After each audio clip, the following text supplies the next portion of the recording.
Hello class, good day. Today yung i-discuss ko naman sa inyo is yung inventoriable goods. So, ang concern natin dito, sino ba dapat yung magre-record ng inventory? Okay, may tinatawag po kasi tayong legality test pagdating sa pag-record ng inventory. Sa legality test, inaalam po natin kung sino yung owner ng inventory. Okay? Isa po sa mga indication para malaman kung sino yung owner ng inventory is kung kailan na-transfer yung ownership. Okay, transfer of title. Then, syempre, pag na-transfer yung title, indication rin po yun na na-transfer yung control. Ganito po yan. If ever magkaroon po ng conflict sa transfer of title and transfer of control, sundin niyo po yung transfer of control. Bakit po? Kasi sa accounting may sinusunod po tayong substance over form. Ano po ba yung tunay na nangyayari?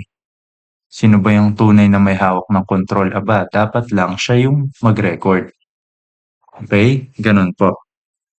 Pero ang presumption, kapag na-transfer po yung title, sabay na po nun yung pag-transfer ng control. Okay? So, dito sa legality test, for example, usually, pag meron tayong mga regular customer, sinasabi nila na nata-transfer yung ownership kahit hindi pa bayad yung mismong inventory as long as nailipat na yung inventory dun sa part ng customer. So, syempre, dapat mata-transfer lang yung ownership or yung title from the time na bayad na yung customer. Kaso, ang nangyayari in the practice, once na ma-deliver na yung inventory dun sa customer, ang presumption na transfer na yung title kasabay nung control. Okay po? So, ano pa? For example, yung customer, trinay lang po yung sinubukan lang yung item. Meron siyang trial days para masubukan yung item. Kanino po ba mapupunta yung ownership ng mismong item? Nalipat na po ba dun sa buyer or doon pa rin po sa seller? Sa seller pa rin po yung title ng ownership. Kasi trial pa lang naman yun sa part ng customer. Okay po? So, let's proceed. Sa legality test, meron tayong pag-uusapan ditong tatlo. Una, yung consigned goods. Sa consigned goods, meron po tayong tinatawag na consignment. Okay? Consignment po, may dalawang parties involved dyan. Una, yung tinatawag po nating consignor. Yung consignor po, ito po yung nagpapabenta. And then yung consignee, yung nagbebenta on behalf ng consignor. Let's say for example, si consignee, ito yung pure gold. Si consignor, yung mga may-ari ng produkto doon sa loob ng pure gold. Yun po yung consignor. Kanino po ba yung ownership ng mismong produkto? Siyempre, doon sa nagpapabenta, hindi doon sa nagbebenta lang. Okay po? Si consignor, nasa kanya ang revenue pag nabenta yung mismong pinapa-consign niya o yung pinapabenta niyang item.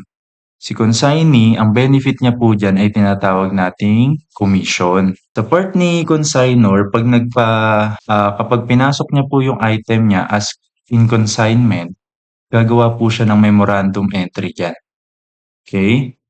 Si consignee, from the time na makareceive po siya ng payment, after niya mabenta yung pinapabenta ni consignor, magkakaroon po siya ng payable kay consignor kasi siya yung tatanggap ng payment. Then after niya po ma-remit yun kay consignor, magkakaroon po ng deduction yun kasi kukunin na ni consignee yung parte niya doon sa binentang item. Then si consignor, yung marireceive niya pong amount is neto na po yun. Neto, ibig sabihin bawas na po yun ng komisyon ni consignee. Okay? So, ganun lang po yun kasimple pag consignment or consigned goods. Kapag Yung next naman natin is yung tinatawag nating goods in transit. Meron po tayong dalawang pag-uusapan dito. Una, yung FOB shipping point and FOB destination. When we say FOB, freight on board po yung ibig sabihin niyan. When we say freight, related po ito sa transportation. Okay? FOB shipping point, ang ibig sabihin po niyan, na-transfer na po yung title upon shipment ng mismong item.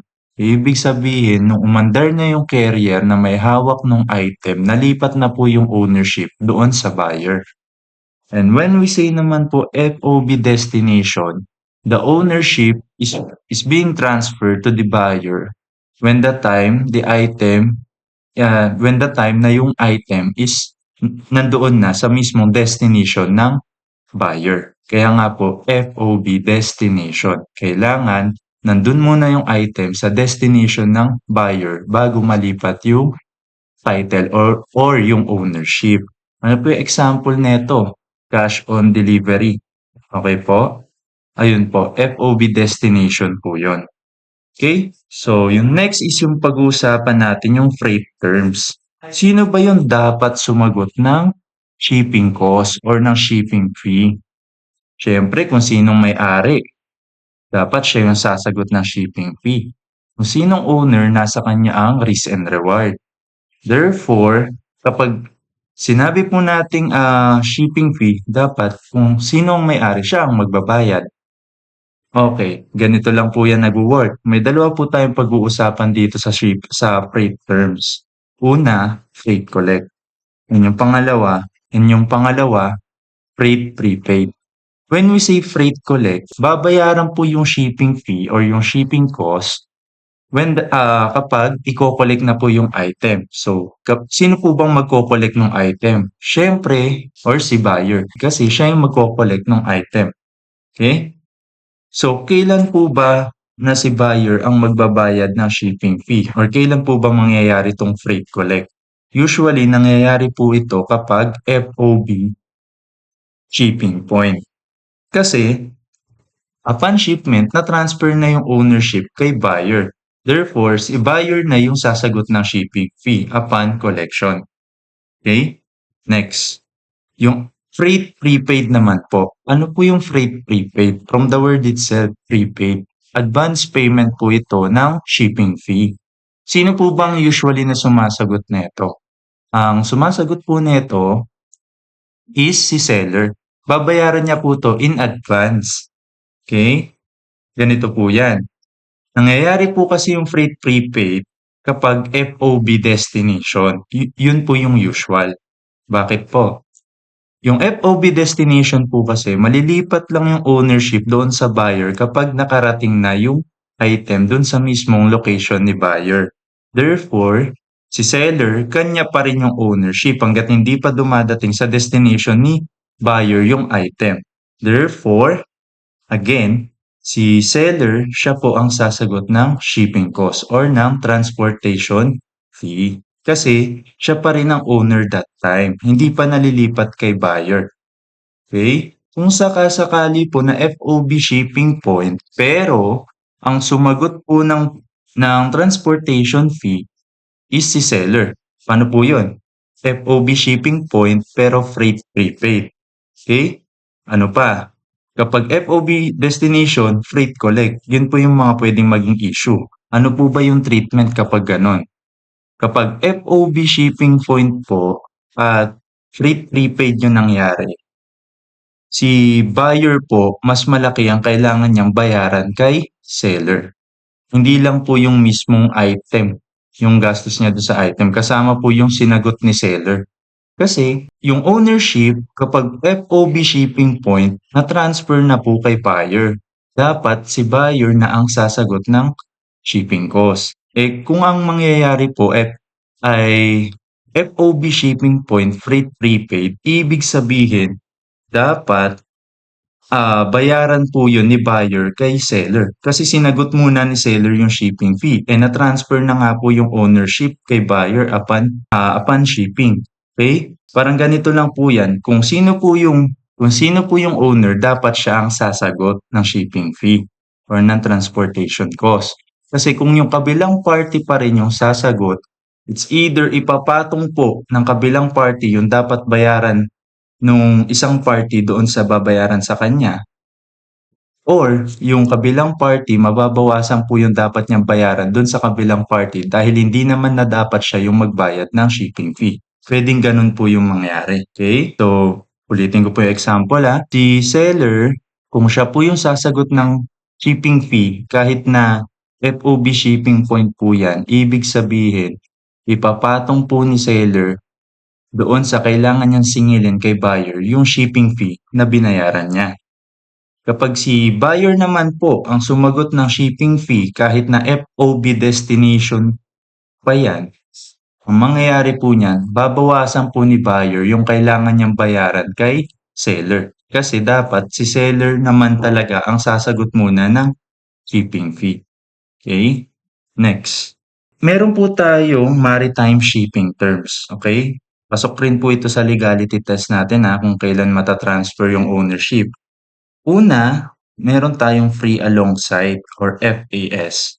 Yung free alongside po, ibig sabihin nito, yung ownership po ng item is matatransfer kay buyer kapag nadala na po ni seller yung item dun sa mismong pantalan niya, dun sa dock, okay, dun sa daungan, sa pantalan. Okay? Malilipat na yung ownership ng item dun kay buyer kapag nadala na po ni seller yung mismong item papunta dun sa pantalan ni seller. Seller pa rin po yung kasi may pantalan si seller, meron din pong pantalan si buyer. So si seller from warehouse niya papunta dun sa pantalan niya bago isakay ng barko, imagine niyo na lang po. From warehouse ni seller hanggang doon sa pantalan niya bago isampa ng barko, malilipat na po yung ownership kay buyer.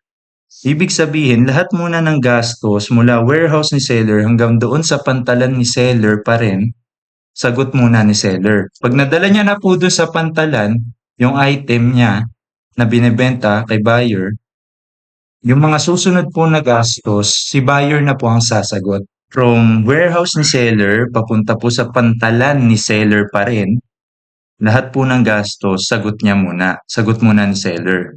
Then, kapag nakarating na po sa pantalan ni seller yung item, malilipat na po yung ownership kay buyer. Then, lahat ng kasunod na gastos po, from the time na nailipat na po yung ownership kay buyer, sagot na po yun ni buyer.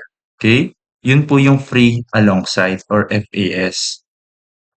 Next, meron po tayong CIF, Cost, Insurance, and Freight. Yung cost, insurance, and freight, usually, sinasagot po ito ni buyer kapag naisampa na po yung item dun sa carrier. Okay, ganito po yan nagwo-work. Si seller po, mula warehouse ni seller hanggang maisampa yung item doon sa carrier, sagot po yun ni seller. Kasama po dun yung tinatawag na cost of loading, yung gastos doon sa pagsampa ng item doon sa mismong carrier. Sagot po yun ni seller. Then, after po maisampa yung item dun sa mismong carrier, yung cost, insurance, and freight, sagot na po ni buyer yun. Kasi after masampa yung item doon sa carrier, nalipat na po yung ownership. Pag nalipat na po yung ownership from that point, yung cost, insurance, and freight na related nun, sagot na po yun ni buyer. Therefore, nasa kanya na po yung ownership doon. Okay? Ganun lang po yun, kasimple. Next, we have X-ship. Yung X-ship po, ganito lang po yan nagwo-work. From warehouse ni seller hanggang pantalan ni buyer, kapag binaba na po yung item doon sa pantalan ni buyer, na transfer na po yung ownership from that point. Pagbaba po ng item or ng cargo doon sa mismong pantalan ni buyer, nalipat na po yung ownership. Therefore, from pantalan ni buyer papunta sa warehouse niya or papunta sa location niya or sa bahay niya, sagot na po ni buyer lahat ng related expenses doon. Okay? Ganun po yung nagwo-work. By the way, ano naman po yung pagkakaiba ng FOB shipping point tsaka ng cost, insurance, and freight? Ganito po. From the time na naisampa na yung item doon sa mismong carrier at sagot na ni buyer lahat ng cost, insurance, and freight, nalipat na po yung ownership from that point. Nakasampa pa lang po, hindi pa umaandar yung carrier. Pero kapag FOB shipping point po, kailangan merong pag-andar doon kay carrier. Kahit kaunting pag-andar lang para malipat yung ownership. Okay? So, yun po yung scope ng ating inventoriable goods.